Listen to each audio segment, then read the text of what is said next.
పశ్చిమ గోదావరి జిల్లా పాలకొల్లులో మంత్రి నిమ్మల రామానాయుడు పర్యటించారు. బాడవ వరద ముంపు బాధితులను పరామర్శించారు. బాధితులకు ప్రభుత్వం అండగా ఉంటుందని భరోసా ఇచ్చారు.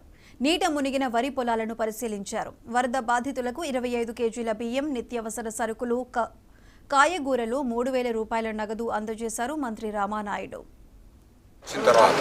అంటే ఏదైతే ఈ యొక్క తెలుగుదేశం, జనసేన, బీజేపీ ప్రభుత్వాన్ని ప్రజలు ఏ రకంగా అయితే ఆశీర్వదించారో ఆ రకంగా కృష్ణమ్మ తల్లి కూడా ఈ యొక్క ఎన్డీఏ ప్రభుత్వాన్ని ఆశీర్వదించినట్టుగా ఉన్నటువంటి పరిస్థితి.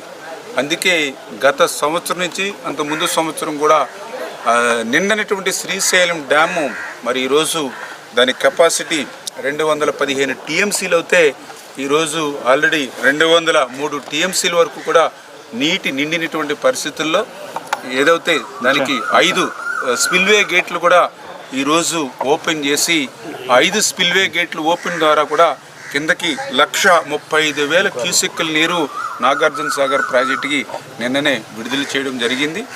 పైన పెరుగుతున్నటువంటి వరద నీటి ప్రవాహాన్ని గమనించుకుంటూ మిగిలినటువంటి గేట్స్ని కూడా ఓపెన్ చేసి తొందరలోనే నాగార్జున సాగర్ కూడా, ఎందుకంటే దగ్గర నాగార్జున సాగర్ 312 టీఎంసీల కెపాసిటీ ఉంటే మరి ఈరోజు చూస్తే 140 టీఎంసీల వరకు ఈరోజు నిండుకున్నటువంటి పరిస్థితి.